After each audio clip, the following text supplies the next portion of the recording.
उसका पोस्टमार्टम कराया। पोस्टमार्टम कराने से पता लगा वो जो डंडा पड़ा हुआ था वहां गाड़ी के अंदर, वो डंडा उसके पीछे डाल डाल के उसको मारा गया था।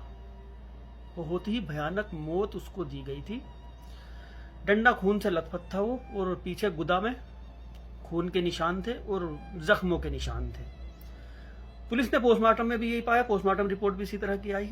1 महीने बाद ये जीतू गुज्जर के लोकेशन का पता लगा कि जीतू गुज्जर जिंदा है और वहां है। पुलिस ने जीतू गुज्जर को उठाया, इसको गिरफ्तार किया, इससे पूछताछ की कि जब तुम 4 लोग साथ में गए थे तो उसको ऐसे ऐसे गाड़ी में उसकी लाश मिली, क्या माजरा। सख्ती की तो जीतू गुज्जर जो ये भतीजा था जीतू, ये टूट गया। इसने पूरी कहानी बताई।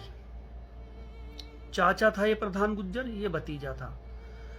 भतीजे की पत्नी चाचा से अफेयर कर दी थी, अफेयर चल रहा था इनका दोनों का, तो इस बिना पे इसने जीतू ने इसको मरवाया। खुद नहीं मारा, साथ में रह के। जीतू गुज्जर की शादी हुई। प्रधान गुज्जर फौजी था, ये फौज में रहता था, छुट्टियां होती थी घर पे आया करता था। जीतू के और प्रधान गुज्जर के परिवार वालों के बीच अनबन चल रही थी, एक दूसरे से ये लोग बोलते नहीं थे, लेकिन जीतू अपने चाचा चाची के पास आता जाता रहता था। इस दौरान जीतू गुज्जर की शादी हुई। शादी के बाद फेसबुक पे इस प्रधान गुज्जर ने जीतू गुज्जर की पत्नी को देखा, यानी अपने भतीजे की पत्नी को।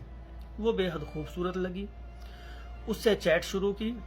वो भी जानती थी कि ये कौन है, कि चाचा ससुर है, लेकिन वो भी चैट करने में लगी रही। फिर इसने अश्लील वीडियो में भेजनी शुरू की उसको, उधर से वो भेजती थी, इधर से भेजती थी। इन लोगों का इसी तरह से ये सब कुछ चलता रहा। जीतू को 2 साल तक इस बारे में कुछ खबर नहीं लगी, लेकिन जब जीतू को पता लगा कि प्रधान गुज्जर का और उसकी पत्नी का कुछ ना कुछ चल रहा है और इतनी ये फोन पे बातें करते रहते हैं, जीतू ने अपनी पत्नी को समझाया कि उससे इतनी बातें मत किया कर। उसने कहा कि चाचा ससुर तो है, क्या बात है कर लेती हूँ अगर। ये नहीं मानी। एक वक्त को ये झगड़ा हुआ इन दो लोगों के बीच, इन्हें मान भी गई, बात करनी इसने बंद कर दी। कुछ दिन के लिए बंद की, फिर इनकी बातें इसी तरह से शुरू। अभी जब प्रधान गुज्जर फौज से छुट्टी लेके आया करता था, अजमेर घुमाने ले जाया करता था इसको, अकेली को, जीतू की पत्नी को। जीतू को पता लगता था तो ये गुस्सा होता था, लड़ाई झगड़े घर में होते थे। इस दौरान 2 साल 1.5 साल कम से कम इनकी बोलचाल भी बंद रही, जीतू की और उसकी पत्नी की। इस दौरान इनके भी 2 बच्चे हो गए थे।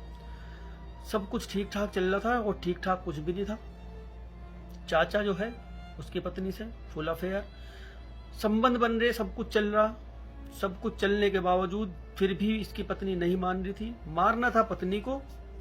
प्रधान गुज्जर के ऊपर इसने गुस्सा निकाला। ये अपने भैयाओं से मिलने जा रहा था, छुट्टी आया हुआ था, अपने छोटे भैयाओं से एकेडमी में मिलने जा रहा था वहां। जीतू ने कहा मैं भी चल रहा, मैं भी मिल के आ जाऊंगा। इसने उसको गाड़ी में बिठा लिया। आगे 2 दोस्त रामावतार और हनुमान ये खड़े हुए थे, उनको भी इसने फोन करके बुला लिया। पहले से ही प्लानिंग सब कुछ तैयार थी। गए वहां पे मिले। वहां पे मिलने के बाद ये दोनों तो चाचा भतीजे तो उससे उनसे मिल के आए। 2 लड़के भी अंदर ही बैठे रहे ताकि कोई इन्हें को ना पहचाने। मिल मिला के वापस आए। वापस आते हुए रास्ते में इन्होंने दारू पी, खाना वाना खाया ढाबे पे किसी। खाना वाना खा के इन्होंने एक जंगल में गाड़ी रोकी। गाड़ी रोक के वहां पे डांस किया, फुल वॉल्यूम करके गाड़ी में गाने वाने बजाए पंजाबी सॉन्ग। वहां पे इन्होंने डांस किया। डांस करने के बाद वो जो डंडा था, वही डंडा इसने जीतू ने उसके सर में मारा। वो नीचे गिरा। नीचे गिरने के बाद जब वो बेहोश हो गया, पीटते पीटते जब वो बेहोश हो गया, उसके पीछे उन्होंने वो डंडा डाला और कितनी ही बार उसको डंडे से ही जख्म कर रखे। उस डंडे से ही उन लोगों ने मारा उसको। डंडा डाल डाल के उसकी वजह से पूरा डंडा, वो काफी लंबा डंडा था, वो 1 मीटर से भी ऊपर का, उसको पूरे डंडे को उन्होंने बहुत जोर लगा के उसको लगा के उस पर पैर मार मार के उसको अंदर किया। कैसी भयानक मौत दी,